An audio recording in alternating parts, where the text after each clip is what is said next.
Kane and Undertaker back, and obviously this time I'll excuse the beard from the last videos. It was absolutely terrible, but fresh trim, not show off. But yeah, I mean that most humblest opinion.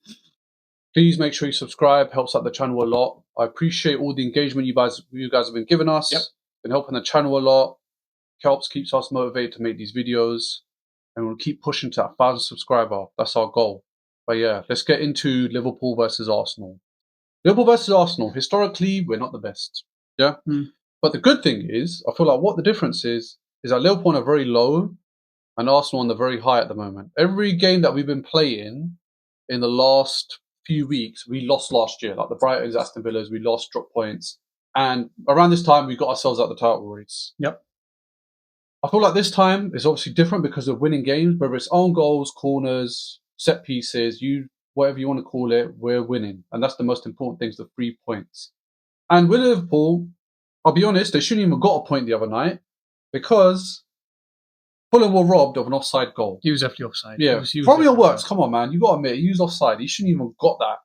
I think even he knew he was offside because he looked down at the pitch. He wasn't even celebrating. They didn't even draw the lines properly. And they didn't even draw the line properly. So I don't know. Match fixing, maybe? Or they didn't want Fulham to win. I don't know. I don't know what you want to say. I'm not calling it. Just throwing a few things out there. But I think as well, as Arsenal fans, we're all happy about one thing. Man City dropping points. Yes. I said to the boys, I was like, listen, Chelsea are going to win. Chelsea are going to get a draw before the game started, and how right I was. So the cushion now is 6 points. It's great for us. It's a great feeling, but we need to increase that. So Thursday, that will be one of the title deciding matches. There's a few. There's Aston Villa, Liverpool. We still got Man United at home. We still got Chelsea at home, or Carabao. But they still got to come to Emirates for the Premier League as well. Yep. And then obviously we've got Man City away. So these big games we definitely have to win. Oh, don't forget Spurs as well. Sorry, mate, but that trash team. Would you still consider them? Yeah, that's true. Yeah. They're playing a bit terrible as well. But I think for Arsenal, I think we're going to do a job on them. I'll be honest. What do you think? I think so as well. I think with the likes of Ekitike being out, I think I was seeing some stuff on the news about Arteta saying that he's got some muscle soreness and such. That's why he didn't want to risk him against Fulham. But, yeah. I mean, with the likes of him being out, Salah being out, Isak being out, Chiesa is in talks with Juventus again. Things are all up in the air. I mean, Arteta seeing that, within the space of, a week and a half, 2 managers have been sacked, that kind of thing. He's not in the best run of form himself. He's going to have that added pressure. He's coming to the Emirates. I think we will, like you said, do a job on them. And we'll get to the score prediction later. But I mean, with Ekitike, who is a great player, we can't knock him. Yeah. But with him being out, and hopefully he's still out, and that sounds really bad to say, but hopefully he's still out for the Thursday match, I think that we do have a really, really good shot of thrashing him. I think Liverpool fans could probably agree that it's probably going to be one of the hardest games Liverpool have in these recent weeks because of their form. And plus one, their best player's missing, Mo Salah. Obviously, he's on this international duty, which is great for us. But we've got a full squad. And Liverpool defensively have been absolutely terrible. They've been leaking goals left, right, and centre, silly ones, if anything. I mean, the one they conceded the other night against Fulham, I'll be honest, I don't think no keeper saved it. What a goal. What a goal. I mean, props to Reed. Came on. First touch was an absolute top bins laser. So nobody's saving that. But in terms of like Frimpong and Kirkes, I've always called him Forrest Gump. He just runs up and down. I don't know what his game is. And then Frimpong is just Sterling playing right back. Frimpong going forward is sick. Yeah, really good. He's getting assists left, right, and centre. But defensively, I feel like that's their weakness, the wing backs. And because that's their weakness, I feel like Konate and Van Dijk, they expose so much. Yeah. And I mean, they let in like goals you wouldn't normally expect Liverpool to let in. They actually do. And as a contrast, Arsenal are scoring goals, probably 2 or more per game now, which is a good sign for us. And speaking about goals, Victor Gyökeres obviously hasn't been scoring. But an interesting stat, which I found out today, was in like the last 17 starts he's had, we've only lost 1 game and drawn 1 game. Like that's a wicked ratio of wins. So it just shows you that Victor Gyökeres is not scoring, which I obviously was calling out last video. But I did say to you, I did say to you off camera, I said to Cass off camera, that the things that he does off the ball, the things that he does with defenders, it takes a real kind of bit of analysis to see that what he does is so vital for the team. And I was saying to some other Liverpool fans who were trying to troll me about his scoring record that if it means that he comes in is forcing defenders out because they know that he's a massive threat. So that it frees up the players like Declan Rice. I mean, first goal against Bournemouth was amazing. You saw, 4 or 5 defenders on him? Then so be it. If that wins you a title, then so be it. I mean, yes, it's not the prettiest of sights to see. You want your striker to be scoring goals, 15, 20 goals a season. But at the same time, if he's not scoring, he can help us win titles.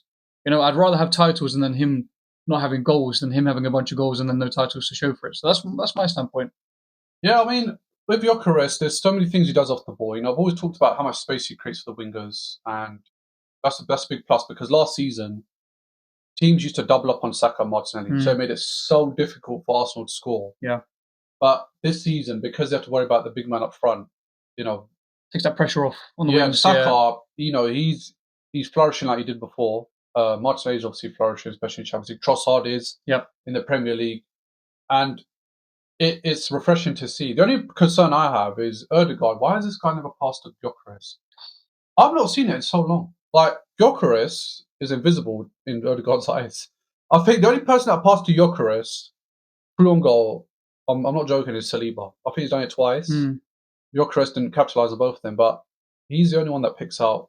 It's almost like Ødegaard's been told to not pass to him. That's the way it looks. Yeah, I don't know. It's a bit of a weird one. But speaking about number 10s, Eze as well, I was reading that Arteta's noticed that with Eze, he does a lot of ball watching when Arsenal don't have the ball.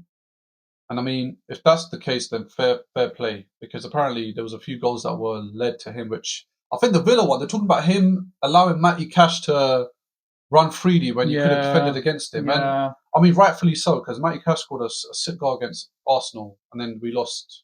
Well, and in contrast to that, I think I was reading some stuff online about Ødegaard working on training, about being a bit more physical with his body and his presence when applying pressure. And actually, that led up to the goal that Zubimendi scored. Ødegaard won the ball back and then played the ball straight through to Zubimendi and scored against Aston Villa. So I do understand where he's coming from. And again, that's applying pressure and stuff. And I think with Liverpool, because they are so good at kind of keeping the ball as well, we need to make sure that we're applying pressure to them from minute one. And I think with the likes of like Nketiah going up against Frimpong when he's coming down that wing, I think Nketiah will apply that aggression. You've got the 2 brick walls at the back.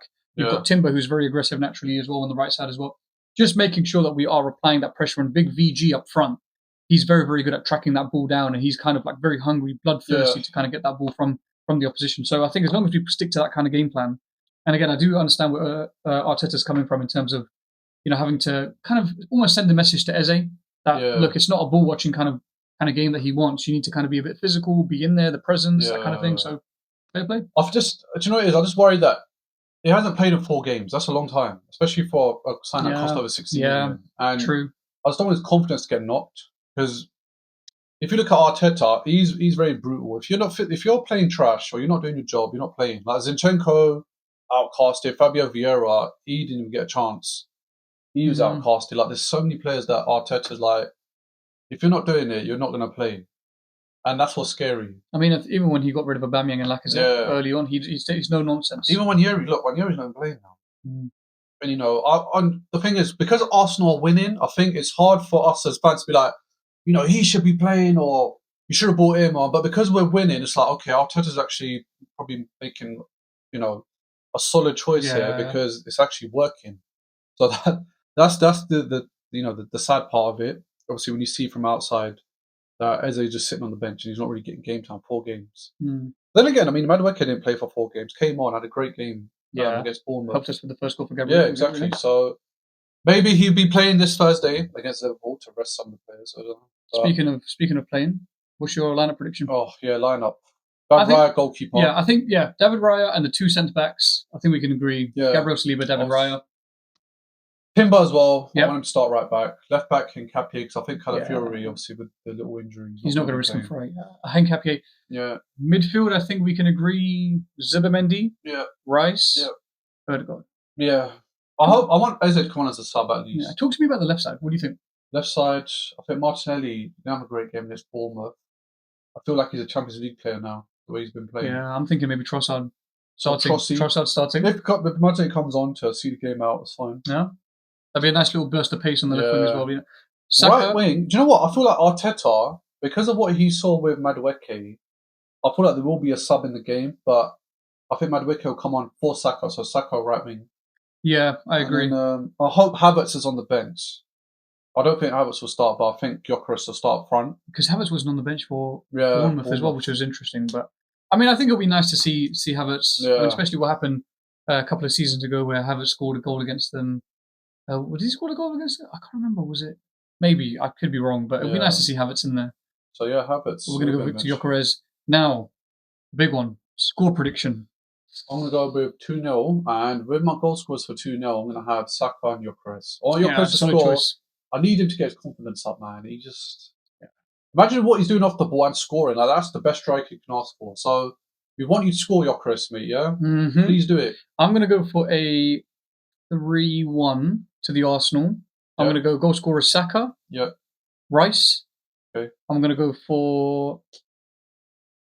I want to say Gyökeres, but I'm going to go Trossard. And then who's going to get the consolation goal for Liverpool? I think, as much as I don't want to say it, I think Gakpo. Gakpo? Yeah, he's a bit of a bogey player. He gets in there, man. So you think Gakpo's going to run past Timber? I mean, I hope not. But I mean, if there was to be one guy... Timber's going to lock him up, mate. Yeah. He's going in that cage. Yeah. I mean, yeah. So you said 2-0. 2-0. I'm saying 3-1. Let us know in the comment section down below. What do you guys think and predict the scoreline will be between Arsenal and Liverpool at the Emirates? And don't forget to subscribe. Make sure you like the video. Let's aim for 20 likes. Share it with your friends. Share it with your family. Share it with your neighbours, your dog, your cat. Share it with everyone. Yeah, we appreciate you all. Absolutely. And yeah, we'll see you match day with the post-match reaction. Sorry.